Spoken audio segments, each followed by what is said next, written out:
And my question is, have you seen anything at this point that gives you a high degree of confidence that the Wuhan Institute of Virology was the origin of this virus? Yes, I have. Yes, I have. And I think that the World Health Organization should be ashamed of themselves because they're like the public relations agency for China. And this country pays them almost $500 million a year, and China pays them $38 million a year. And whether it's a lot or more, doesn't matter. It's still, they shouldn't be making excuses when people make horrible mistakes, especially mistakes that are causing hundreds of thousands of people around the world to die. I think the World Health Organization should be ashamed of themselves. On this episode of Just Informed Talk, we're going to take a look at the latest new Q post, and they tell us a whole lot about the national insecurity that was created by the incompetence and malfeasance and corruption of the previous administrations. We're going to take a deep dive into what Q outlines for us, going all the way up to saying that some of this information, if made public, could start World War III. So you guys are going to want to stick around to hear that, plus a whole lot more. Hi, and welcome to another episode of Just Informed Talk. I'm your host, Craig, and you guys know I say thanks. If you've hit that subscribe button, if you haven't done it, what are you waiting for? Come here, click the big red subscribe button, make sure you hit the bell for notifications, then select all, so you get notified as soon as all of these videos get posted. Today, we're picking up right where we left off. We left off at Q Post 4017, and we're picking up from there going forward. And there's a lot of information to get through, but before we do that, I got to remind you, this video is brought to you in part by Brave Browser. You can download it for free today using the link in the description to let them know I sent you. You're just going to download it, install it, and run it on your computer. It's a better internet browser, better than Google Chrome, better than Internet Explorer, better than Mozilla Firefox, whatever you're using, because it blocks the ads, but it's got a whole bunch of other built-in features that are amazing for more advanced users. And if you install it and run it on your computer for 30 days, they'll make a contribution to this channel, so it's a win-win situation. Use the link in the description to download it for free today. Okay, let's get into the latest post. The last post we left off on was 4017. We're picking up at 4018, and Q posts this, the graphic in it together. This is something that's been going around social media, you know, the hashtag in it together, basically just saying we're all Americans, we're all in this fight together. And even for all of our global audience out there, you can be in it together with us because we're all fighting for the same thing at the end of the day. We're fighting for justice, we're fighting for truth, we're fighting for freedom. And these are not just principles that are inherent in the United States and its founding, but also to a lot of people around the world. So we are standing up for everyone when we stand up for the truth, when we stand up for what's right, when we put God first. That's how we win this battle against the evil that exists out there, in my humble opinion. So let's get into the next post. Q gives us this Twitter post, and here it is. Tim Young. Here's a mashup of Nancy Pelosi responding to a question about Tara Reade compared to how she handled Christine Blasey Ford. You'll know which ones are which. I'm just going to play this. An investigation on Justice Kavanaugh when a very similar allegation came out on him. Well, let me just say, I respect your question, and I don't need a lecture or a speech. We're here to show our respect for all women who have a case, have it respected for due process, to investigate, to find the truth, not fear it. Here's the thing. I have complete respect for the whole Me Too movement. I have 4 daughters and 1 son, and there's a lot of excitement around the idea that women will be heard and be listened to. But what's happening here has lifetime impacts. The crimes themselves, the allegations that have been made are about offenses that have a lifetime impact. There is also due process, and the fact that Joe Biden is Joe Biden. There's an allegation made against a person.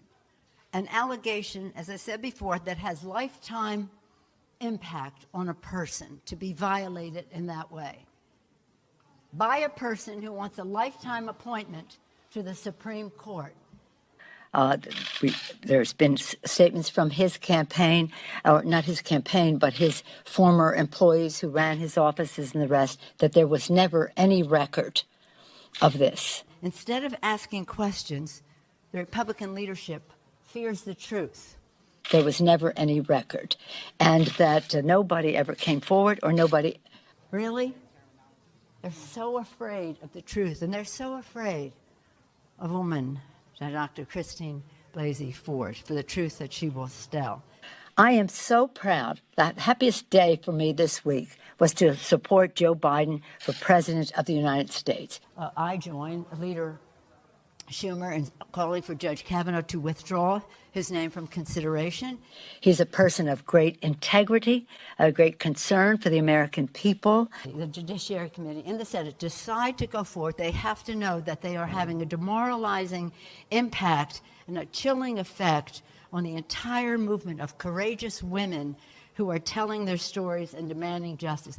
He authored the Violence Against Women Act when he was the chair of the Judiciary Committee in the 90s. So there are two equities to be weighed. One equity is the integrity of the Supreme Court. The other equity to be weighed is the respect that we have for women when they come forward. So, I mean, that speaks for itself, right? What you just saw there was Nancy Pelosi. One instance, she's talking about Justice Kavanaugh and how we have to believe all women. And then in the next instance, now that it's politically expedient for her to not believe that, she says, oh, well, we can't just take all of these claims and go with them. There's due process. Well, I didn't hear her talking about due process when all these people came out with no evidence and started accusing Justice Kavanaugh, and they were all just thinking or running with the whole guilty until proven innocent narrative. And now, all of a sudden, it's Joe Biden, and it's all, oh, well, we got to have due process here. You know, this is the way that they manipulate the populace. This is how they control us, using the cognitive dissonance that's created by the double standards which they hold. So that's ultimately what that is. Now, the next post Q gives us here is 4020, giving us this Hill article. And what does it talk about? The hashtag Fire Chris Hayes trends after MSNBC host covers Biden sexual assault allegations. Well, again here, the double standard is, if it's not upheld in uniformity across the board, if they're not all in lockstep with the lies and the cognitive dissonance, they will go after you. Trust me. That's why I always find it hilarious that these people, especially these big time news anchors and all that stuff, think that they're, taking shelter amongst these wolves when they don't realize that they're going to get eaten alive the moment they fall out of the all full-scale, full-on lockstep with their ideology.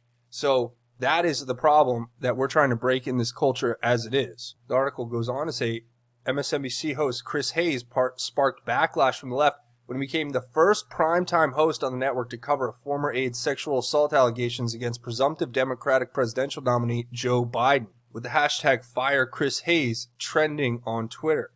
So, look, this is what they do. Ultimately, that's why we talk about the left in the form of saying that they are a part of this fascistic authoritarian regime, right? Because there is no room for dissent. It is like the Communist Chinese Party. If you fall out of line with them, they will attack you and they will remove you from wherever you are as far as power goes. Now let's see what Q had to say about this. Q says when they can no longer control you, they remove you. Control the narrative, control of you. The news is fake. The war is real. Q. Well, that's fairly obvious, especially if you've studied the left and the fake news for quite some time, as I have, and probably most of you out there have. You'll understand they have a narrative. They are the arbiters of truth. They are the arbiters of morality. They will tell you what is fact and tell you what is fiction. And if you don't follow lockstep within their narrative and conform to their orthodoxies that they pass on to you, then you are going to be removed. They're doing that right now on YouTube, Twitter, Facebook, every one of the social media websites, and they're doing it digitally, and it's become a problem that we have to address. And I'll be working on projects in the future that will address this directly. But for now, that is what you can take away from that, in my opinion. The next post here is John Roberts' Twitter, where he gives us this post saying, at Real Donald Trump says he has seen intelligence that gives him a high degree of confidence that the coronavirus originated from the Wuhan Institute of Virology, though he would not go into detail. Quote, I can't say.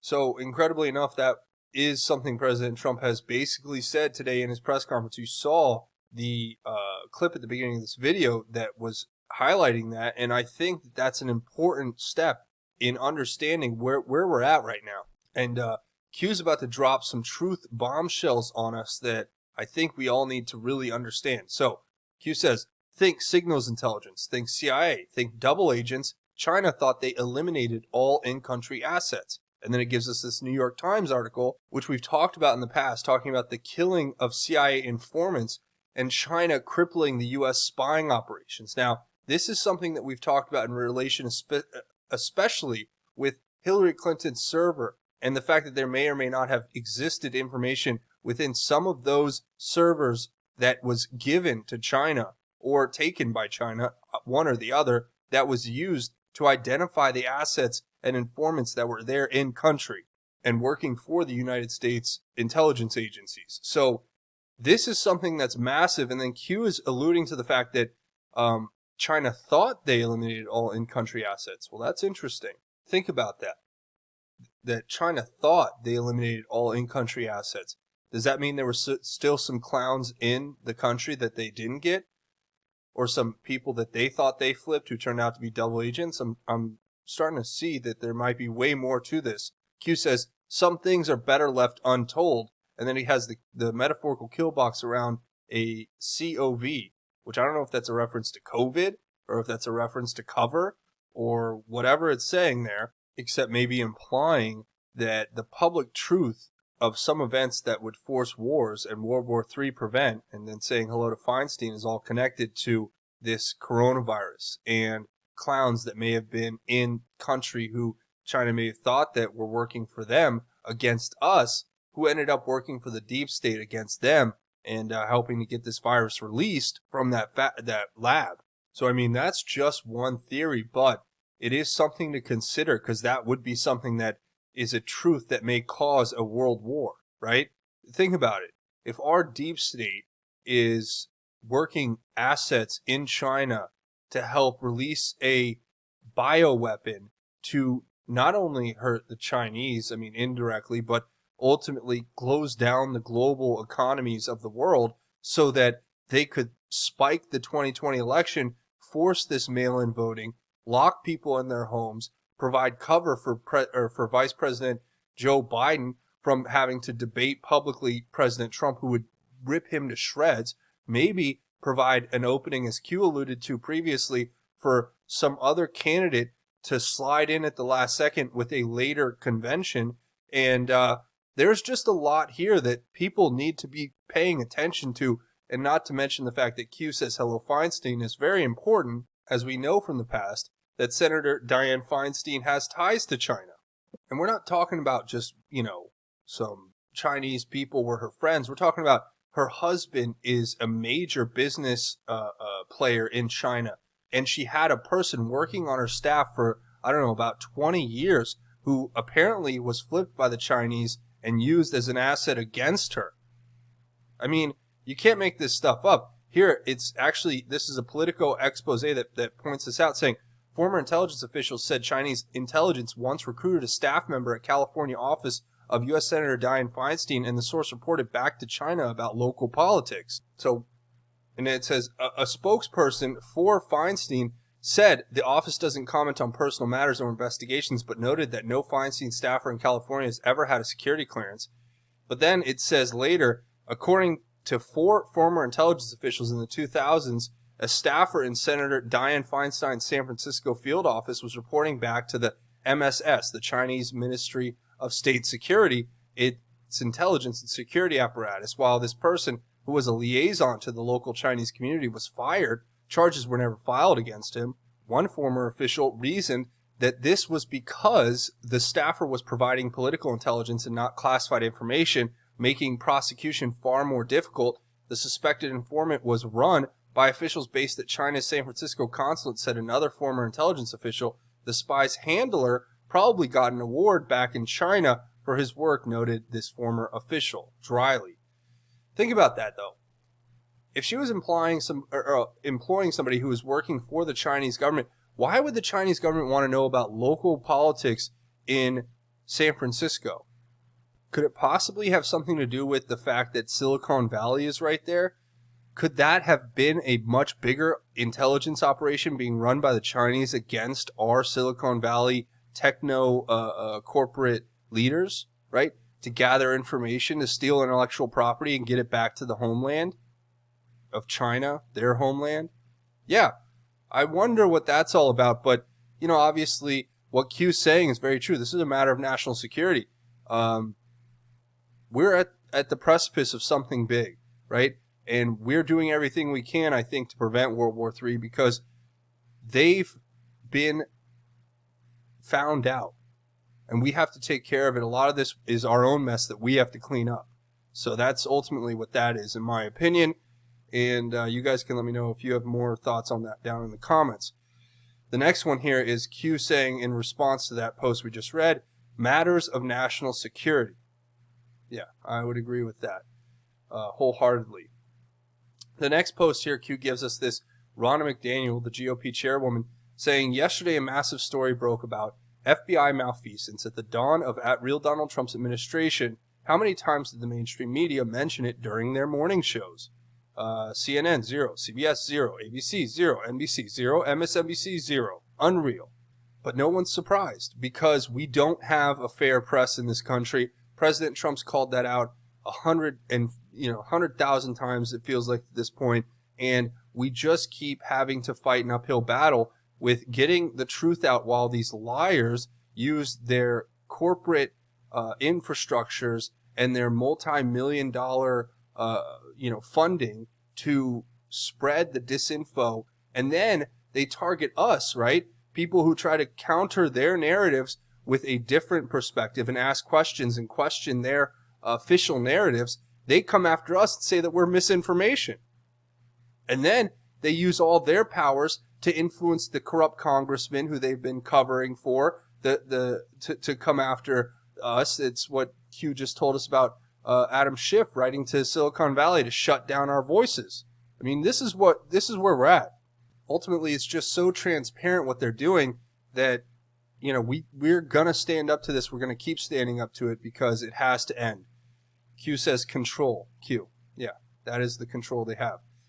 Q says sometimes you can't tell the public the truth. You must show them. A deeply entrenched enemy who controls the vast majority of communications is only defeated by, and then it gives these dots saying game theory, Q.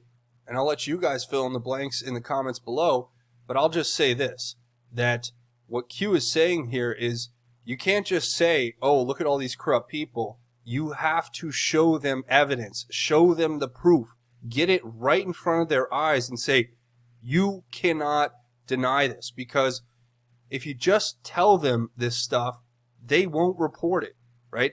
You have to literally show them. And I think that is where we're going to have these major arrests come from. And I think that is what we're waiting on these indictments and these major investigations for. That is what we have to do. We have to show them that these people are going down, meaning the people who set up this country are going to be held accountable for their crimes against it. So I just thought that was interesting. The next one here Q points us to is this breaking 911 post saying President Trump says he would be open to bringing General Flynn back to his administration. And it says, quote, it looks to me like Flynn will be exonerated. Very interesting. Here, let's watch this clip. You said that Michael Flynn would come back even bigger and better. So are you going to pardon him? And if so, are you considering to bring him back into your administration? Well, it looks to me like Michael Flynn would be exonerated based on everything I see. Look, I'm not the judge, but I have a different type of power. But I don't know that anybody would have to use that power. I think he's exonerated everything. I've never seen anything like it. What they did, what they wrote, you see this, General. You wouldn't want this happening to you, what they did to General Flynn. And it's just disgraceful. So, you know, I guess we'll get to that maybe someday or maybe not. Hopefully we won't have to get there. Well, would you consider bringing him back into your administration? Well, I think he's a fine man. I think it's terrible what they did to him. It's something that nobody's asked me, but you're asking me for the first time. I would certainly consider it. Yeah, I would. I think he's a fine man. I think he's got a great family. He loves his son. I will tell you, his son was around a lot, and he loves his son, and as people generally do. And they did everything possible to destroy him. And he's still breathing very strongly, but they really hurt him very badly. Very, very unfair. Kristen? Quick follow. In what capacity? I do have a coronavirus-related question, but in what capacity would you bring him back? Well, we'd look. I mean, I'm not even. This is really the first time I've been asked the question, but I think he'll be fully exonerated, one way or the other, and so certainly he'd be capable of coming back. He suffered greatly. So there you saw it. President Trump is open to the idea of bringing him back, at least in the sense that he will be, have the option to come back if he is exonerated, which we're expecting. And don't forget, everybody keeps saying, pardon Flynn, pardon Flynn. Well, that is technically a tacit admission of guilt if you pardon somebody. That's a part of the pardon process. So, it's much better to be exonerated, especially since Michael Flynn did nothing wrong, since he was unfairly targeted for this investigation when the FBI had spied on his phone calls. They knew the conversation he had. They went there with the intention of trying to get him to misspeak so they could set him up. And the left wants to say, oh, well, look at what he did. He admitted to it. Did you hear his explanation? Have they read what he explains in detail as to why he was forced by lawyers who were basically deceiving him into doing it, with them threatening that his son would be going to jail if he didn't do what they said? I mean, think of that. Once you understand his story, you understand why he made the decisions he made. And I think it was also all part of the plan, ultimately, to expose these people for the criminals that they are who went after him and President Trump. So Q says to that, pointing back to a previous post where he says Flynn targeted why? Who knows where the bodies are buried? Cleared of all charges. Trump administration V2. Is Q pointing out that the plan was to bring him back in the administration the whole time? I don't know. You guys tell me what that means. The next one here is interesting. It gives us this James Comey Twitter picture. James Comey, the cryptic communications expert of Twitter here, acting like a moron while simultaneously sending out messages to all of his criminal companions. And in this particular instance, seemingly a plea for, leniency or mercy. Well, I don't know if that's going to work, because James says, comforting sign of spring in our garden, and I guess it's a red rose. And Q points out this Urban Dictionary post saying, paint the roses red, which means to frantically attempt to cover up a mistake with severe consequences, popularized by Alice in Wonderland, where I guess it was said, I accidentally broke me mom's favorite antique vase, so I had to paint the roses red. And it's hashtag cover up, hashtag fix, hashtag duct tape, hashtag clean, hashtag save. Q says denied, justice will be served, Q. So I don't know if that was some secret calm for Comey to plea for leniency so that they could cover up all the mistakes that were made, or if it was him signaling to his deep state cohorts, his co-conspirators, that they need to paint the roses red. But either way, Q says justice will be served, and I do trust in that, ultimately, that justice will be served to these people who did this to this country. The next one is Obama in what people have characterized as his Muslim garb.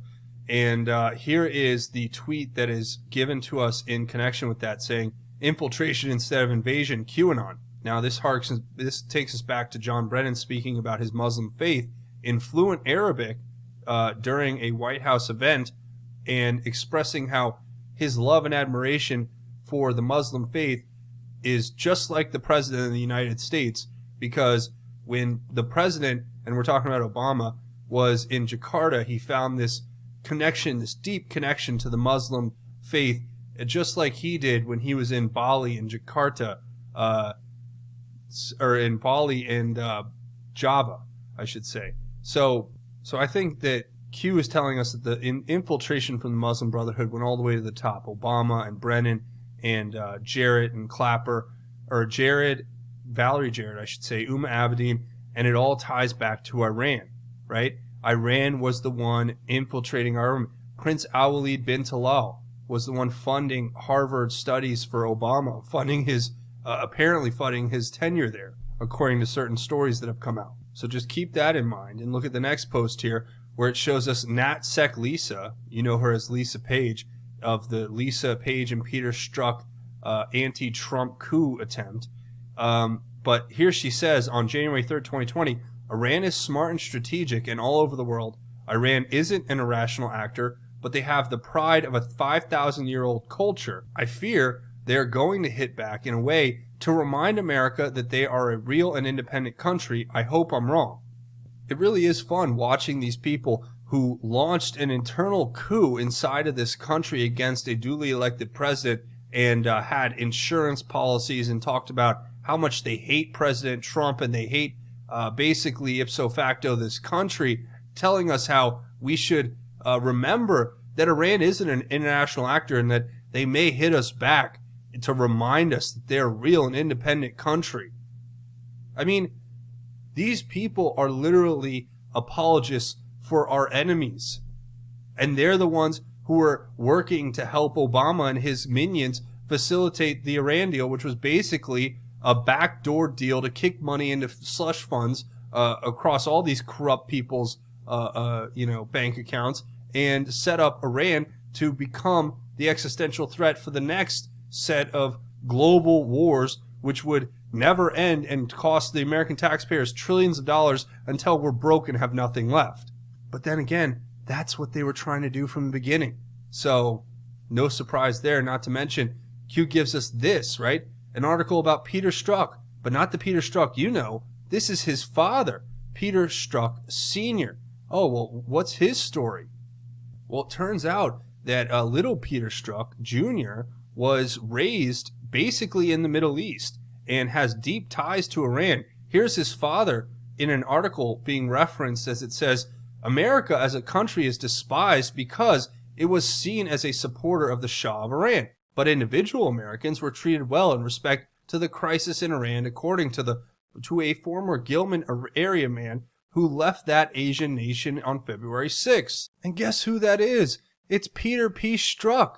He's telling us how nice and kind the Iranian mullahs are, telling us the son of Mr. and Mrs. Mike Strzok, now living in Eau Claire, said he hopes the government of Ayatollah Ruhollah Khomeini will stabilize the country. Quote, I'd like very much to go back to Iran, said Strzok, who spent 2 terms of military service and 7 months as a civilian in the country on the issue of treatment of Americans in Iran. Strzok, who was a support unit manager for Bell Helicopter Inc., said the resentment of America was because Iranians linked, obviously it goes on, but obviously, Bell Helicopter Inc., you guys know what that is. And if you don't, just think of the clowns. So that, ladies and gentlemen, is Peter Strzok's father. And it's also worth noting that Peter Strzok himself, the one who helped facilitate this coup against President Trump, was raised in Iran and Saudi Arabia and went to school in Saudi Arabia. So just keep that in mind as well. The next one here gives us the biography of Valerie Jarrett. And it talks about Valerie Jarrett, who was an American lawyer and businesswoman who was a senior advisor. She was born in Iran and spent much of her childhood traveling abroad until her family settled in Chicago. So think about this, right? We have Valerie Jarrett, we have Uma Abedin, we have John Brennan, we have all of these people, including Obama himself, who are all connected to this same infiltration effort. They worked in coordination to infiltrate our government and to launch an insurgency to overthrow this government from within. And these are the faces of it. And all I know to say is this is what's at stake here is our nation. This is not some fake news Russia scandal where you're just making up stuff. We're looking at the facts. There are military intelligence officers right now looking at all of this. There are people inside the Trump administration, inside the DOJ, inside the FBI who are fighting against this, and they have to do it in a way that there are still people inside of the government who are actively, hidden in undercover, as agent provocateurs working for the Muslim Brotherhood and other regimes trying to influence and undermine our country. So the next one here Q gives us is this Daily Caller article, which is talking about basically the DCNF reporter Luke Rosiak, who dug deeper into Imran Awan's IT scandal and saying it's not good news for Democrats. Well, don't forget Imran Awan. Who was he? The one working for Debbie Wasserman Schultz in the DNC, who was setting up very possibly a spy network by hacking into congressional computers, stealing that information, and funneling it out to the Muslim Brotherhood, who were using it to blackmail and extort certain political members of Congress. I mean, that is what the theory is. So you tell me, right? If the mainstream media won't touch this, they won't report on it. They call themselves authoritative. You know what they are? They are liars. They are covering up for the wholesale infiltration of this country by its adversaries globally, and they are helping to aid and abet their economic, political, and cultural sabotage and espionage. And I'll leave links to all of these in the description if you want to read through these full stories. But Q gives us that, then gives us this Politico article, which talks about Obama's hidden Iran deal giveaway, where a major part of the Iran deal just turned out to be dropping charges against major arms targets. The administration infuriated, apparently, the Justice Department, yeah, right, and undermined its own counter-proliferation task forces. So, why was the Iran deal so favorable? Who infiltrated our government? Who was controlling it from day one almost during the Obama administration? You have to ask these questions, and I'll leave a link if you guys want to read through this article. But, you know, look, I'll give you an idea. It says when President Barack Obama announced the one-time gesture of releasing Iranian-born prisoners who were not charged with terrorism or any violent offenses last year, his administration presented the move as a modest trade-off for the greater good of the Iran nuclear agreement and Tehran's pledge to free 5 Americans. So never forget this, right? The story goes on to say, in his Sunday morning address to the American people, Obama portrayed the 7 men he freed as civilians. The senior official described them as businessmen convicted or waiting trial for mere sanctions-related offenses, violations of the trade embargo. In reality, some of them were accused by Obama's own Justice Department of posing threats to national security. 3 allegedly were part of an illegal procurement network supplying Iran with U.S.-made microelectronics with applications in surface-to-air and cruise missiles like the kind Tehran test-fired recently, prompting a still-escalating exchange of threats with the Trump administration. Another was serving an 8-year sentence for conspiring to supply Iran with satellite technology and hardware. As part of the deal, U.S. officials even dropped their demand for $10 million that a jury said the aerospace engineer illegally received from Tehran. So why would Obama give them back those people who were helping to set up their military to give them the ability to have these nuclear weapons to pose a threat to the region and the United States at large? So you have to ask those questions, and that's what Q wants us to look at. The next one here is a tweet, and we'll play this clip. As I've said before, this aspect of our strategy was moving too slowly, but the fall of Ramadi has galvanized the Iraqi government. So with the additional steps I ordered last month, we're speeding up training of ISIL forces, including volunteers from Sunni tribes in Anbar province. So there you saw it, Obama saying that they were training the Islamic State in Libya. ISIL. So just either a Freudian slip or he just was telling you what they're doing, right? Nothing to see there, right? Just move along. The next post here Q gives us is looking at this Michigan radio post where it talks about this Senator Colbeck, who was basically exposing the Muslim Brotherhood's infiltration of our government. Colbeck said that though he did not mention Abdul El Sayed in his floor speech today, he did reiterate his belief that there is a civilization jihad plot against America furthered by the Muslim Brotherhood. Oh, really? A civilization jihad against America, you say? But I guess we shouldn't look at that. We should just dismiss it and ignore it It's not like they've infiltrated our government to the highest levels and we're trying to destroy it from within. Nothing to see here. Quote, he says, the organizations which share the professed mission of the Muslim Brotherhood to destroy our nation from within are real, not theoretical. He said, quote, they are active right here in the state of Michigan. So, yeah, there you go. Do with that what you will. I'm just giving you the information. Q gives us the next post here where he points to this.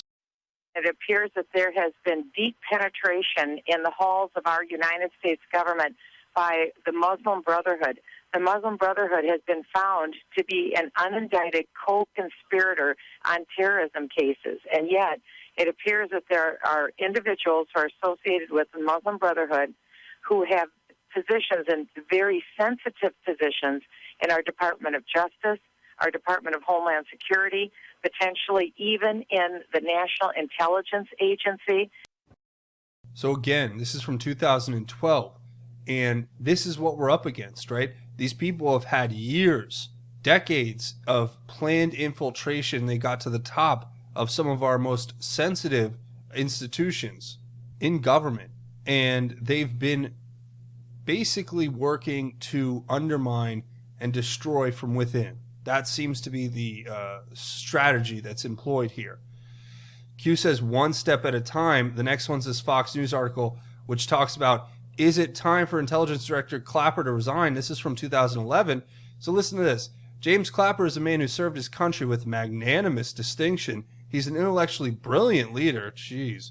Such a person deserves the utmost respect and gratitude for his service to this great nation.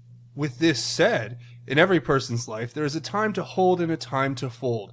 Just this week, DNI Clapper proved it's time to fold. James Clapper has been placed in a very austere predicament, forcing him to play political games. He took an oath throughout his career, swearing to protect against all enemies, foreign and domestic. The political game, he plays, conflicts with the oath he swore. It goes on to say this week, the current Director of National Intelligence made comments degrading the true threat imposed by the Muslim Brotherhood. His comments were most likely made in an attempt to appease his masters running the White House. Make no mistake, his recent comments about the Muslim Brotherhood were nothing but intentional. His recent statements proved to the country that he failed the people in his ethical obligations of seeking and speaking the truth about current threats as Director of National Intelligence. Wow. Yeah, and you guys can read this full article if you want, but it is interesting to understand that they knew this was happening, they covered up for it, and they allowed it to happen. And that's really the most important thing, I think, to take away from it all. And finally, Q wraps it up here with these two things. This is a YouTube video, which is the flag, obviously waving a flag that we've seen before, and that matches a similar video that was put out by General Flynn just the other day. And then it gives us the U.S. Army's song, I guess. This is To the Color, which is a bugle call to, it's not a song, it's a bugle call to render honors to the nation. It is used when no band is available to render honors or in ceremonies requiring honors to the nation more than once. To the Color commands all the same courtesies as the national anthem. And it is an incredibly good song here. You guys can listen to it. I'll leave a link in the description if you want to hear it for yourself. They have the bugle playing on there for everyone to hear. So with that being said, I want to say thanks to everyone who's watched. A few more things before we go. Watch these videos, share them on your social media, get the word out that way. Also, don't forget to leave your thoughts, theories, and insights below. I want to hear what you guys have to think about everything that we covered here today. Also, if you want to connect with me outside the channel, you should come here and find me on Twitter at JustInformYou. That's the main Twitter page, and also at informed_news. These are the two pages you can find me at on Twitter. Links will be in the description. Also, I'm at justinformednews.com, the official website for Just Informed Talk, and bitchute.com/justinformedtalk is the backup page. Another way you can help out is to contribute via Patreon, the crowdfunding website. It's a monthly donation. You set it and forget it. You guys know you will help keep this channel alive. Without your support, I couldn't keep going. So just know that your monthly donation keeps this channel alive in the face of the demonetization that has happened with Google. They've tried to put this channel out of business and make it impossible for me to do it. But you guys have kept this channel alive. So thank you for your support. I also have a GoFundMe set up if you want to make a one-time or anonymous donation. Links to everything will be in the description. Now, before we go, we do a segment at the end of each one of these episodes called God's Grace is Greater, where we talk about God's grace and how it is truly greater. And today I want to share a very important verse, and it's a call to action, actually, to all of you out there. And I hope these words hit you right in your heart, and they give you the courage and strength and wisdom to fulfill your ministry. So let me read these words to you. It's out of 2 Timothy chapter 4, verses 1 through 5. It says, "Before God in Christ Jesus, who is going to judge the living and the dead, and by his appearing in his kingdom, I solemnly charge you, proclaim the message, persist in it, whether convenient or not, rebuke, correct, and encourage with great patience and teaching. For the time will come when they will not tolerate sound doctrine, but according to their own desires will accumulate teachers for themselves, because they have an itch to hear something new. They will turn away from hearing the truth and will turn aside to myths. But as for you, keep a clear head about everything, endure hardship, do the work of an evangelist, and fulfill your ministry." And ladies and gentlemen, that is my call to action to each and every one of you out there. We are living in the time that's described here, right? Where they are not accepting of the sound doctrine that we bring. They won't accept the truth. They only want to fulfill their own desires. And they will find teachers that will help them scratch whatever itch that comes into their head because they want to hear something new. They will turn away from hearing the truth and turn aside to myths. That's the world we're living in today. But as for us, we must keep a clear head about it all. We have to endure these hardships and do the work of an evangelist. And that means fulfilling your ministry, which means that you are to lead by example. You are to live a righteous life.